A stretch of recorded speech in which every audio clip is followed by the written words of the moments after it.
জানি না তুমি কোথায়, আমি চলে এসেছি। 10টা থেকে আমার আছে ইন্টারভিউ।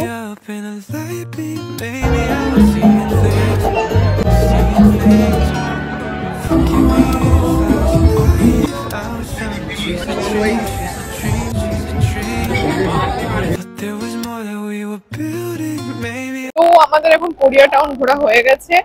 এখন আমরা যাচ্ছি টাইম স্কোয়ারের দিকে। আর একবার আমি আমার ওই বিলবোর্ডটা একবার দেখবো। 9:24 আমার টাইম আছে। সো কারণ এরপরে আমি দেখতে পারবো না, কারণ আমার একটা ইন্টারভিউ আছে, তো আমাকে আবার হোটেল যেতে হবে।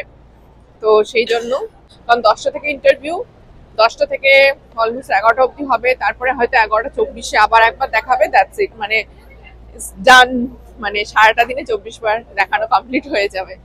তো তার জন্য আমরা এখন টাইম স্কোয়ারের দিকে হেঁটে যাচ্ছি। এখানে হেঁটে যাওয়াটাই বেশি ভালো, কারণ সবাই এখানে হেঁটেই যায় মোস্টলি। আর কোরিয়া টাউনে আমরা ওই চিজ কেকটা খেলাম। চিজ কেকটা ভীষণ সুন্দর ছিল, বার্ন চিজ কেক আমরা একটা ট্রাই করলাম। আর তার সাথে ওটা টিরামিসু লাটে খাচ্ছে, বেশ ভালো। তো চলো যাওয়া যাক। এই হলো আজকের আমার লুক। আমি একটা ড্রেস পরেছি, এটা একটা ফুল ড্রেস আছে, গাউন টাইপের, ভীষণ সুন্দর। সো আর কয়েকটা ড্রেস বাকি আছে, কালকে একটা পরবো, ব্যাস তাহলেই হয়ে যাবে আমার কমপ্লিট।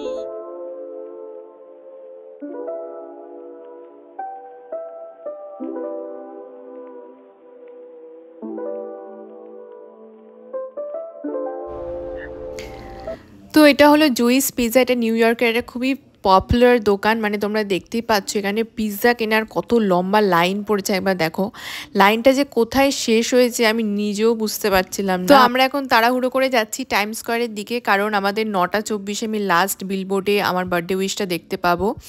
তো এটা যেহেতু দিনে 24 বার দেখিয়েছিল, তো এখন আমাদের অলমোস্ট মানে ধরো 6 তারিখের রাত্রিবেলায় 9:24টাই আমরা লাস্ট দেখতে পাবো, কারণ এরপরে 10টার সময় আমার একটা ইন্টারভিউ আছে, আমাকে আবার হোটেল যেতে হবে। তো 10:24 তো হবে না, 11:24 অবধিও থাকা যাবে না। তো ওই জন্য এখন তাড়াহুড়ো করে যাচ্ছি যে বিলবোর্ডের সামনে দেখিয়েছিল ওই বিলবোর্ডের কাছে, কারণ একবার মিস করে দিলে আবার আমাকে 1 ঘন্টা ওয়েট করতে হবে। আর আগের দিন তাও নিউ ইয়র্ক সিটিতে ভিড় অনেক কম ছিল, আজকে ভিড় অনেক অনেক বেশি ছিল। দেখতেই পাচ্ছ প্রচুর লোকজন আজকে ছিল। এটা মিস করে গেলে আমি আর দেখতে পারবো না।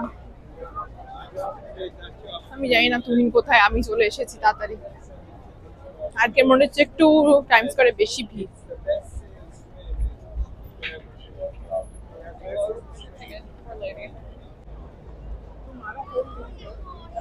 Okay, finally we made it. Now it's time. Woo! You pull me out in the first place. I was everything, everything, everything. Lifted me up in a light. Baby, I was seeing things.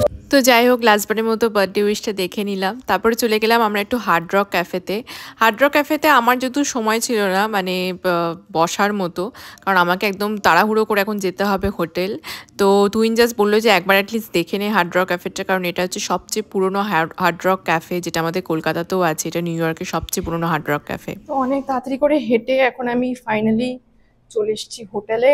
আর 10টা থেকে আমার আছে interview. ওকে, আমি ভুল ফ্লোরে চলে এসেছি, 22nd ফ্লোরে চলে এসেছি। আমার 28 ফ্লোরে যাওয়ার কথা। গিয়ে আবার আমাকে একটা জামা পরতে হবে, কানের এইসব দুলফুল খুলতে হবে। হাই ভাই তাড়াতাড়ি।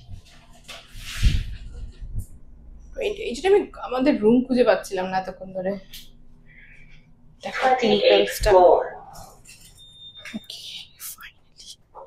Let's go.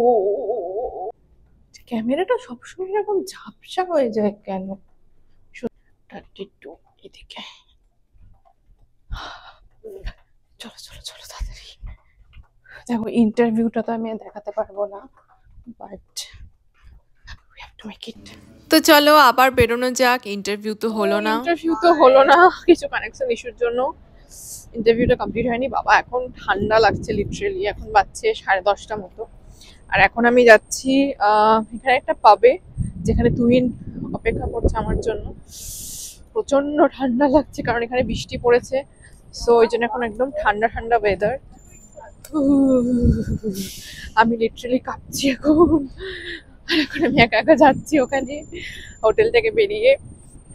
তারপরে দেখি, আমাদের তো একটা বাঙালি রেস্টুরেন্টে যাওয়ার কথা ছিল কারণ আজকের দিনটাই আমাদের লাস্ট। কালকে তো আমরা চলে যাচ্ছি নিউ জার্সি। তো দেখি পাওয়া যায় কিনা বাঙালি রেস্টুরেন্ট খোলা, কারণ সবই এখানে প্রায় 10টার মধ্যে ক্লোজ হয়ে যায়। আমি তো বরাবরই এক্সাইটেড, আমার বউকে খুশি রাখতে পারলে আমি এক্সাইটেড। সবই বউ ছাড়া আমি কিছু বুঝি না, আমার ছেলে। তো তারপর আমরা চলে গেলাম 235 রুফটপ বারে, যেটা নিউ ইয়র্ক সিটির খুবই পপুলার একটা পাব বা বার বলতে পারো। আর যেটা একটা মানে ধরো বাকেট লিস্টের মধ্যে সবার থাকে নিউ ইয়র্ক সিটি এলে পরে, কারণ এখান থেকে পুরো সিটির ভিউটা দারুণ পাওয়া যায়। এটা একদম মানে ধরো ক্লোজিং টাইম ওই 2টো নাগাদ ছিল, তো আমরা একটু রাতের দিকেই গেছিলাম 11টার দিকে। আর এখানে কোনো আগে থেকে বুকিংও করতে হয়নি, হালকা হালকা যেহেতু বৃষ্টি পড়ছিল তাই রুফটপের একটুখানি ডিমান্ডটা কমই ছিল।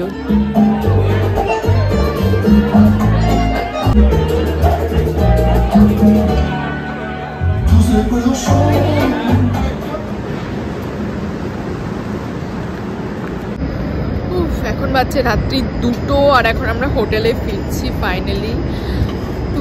আমি তো ঠান্ডায় জাস্ট কাঁপছি, এত ঠান্ডা লাগছে। এখানে বৃষ্টি হয়েছে বলে খুব ঠান্ডা। আর এখন দেখো সিটির কিরকম অবস্থা। সবসময় লাইটটা এরকম দেখায় কেন কে জানে। তো কালকে আবার সকাল সকাল অনেক প্ল্যান আছে, তো এখন জন্য তাড়াতাড়ি বাড়ি গিয়ে ঘুমাবো। আর তুই এখানে কি টাইম ল্যাপস করে যাচ্ছে যেখানে।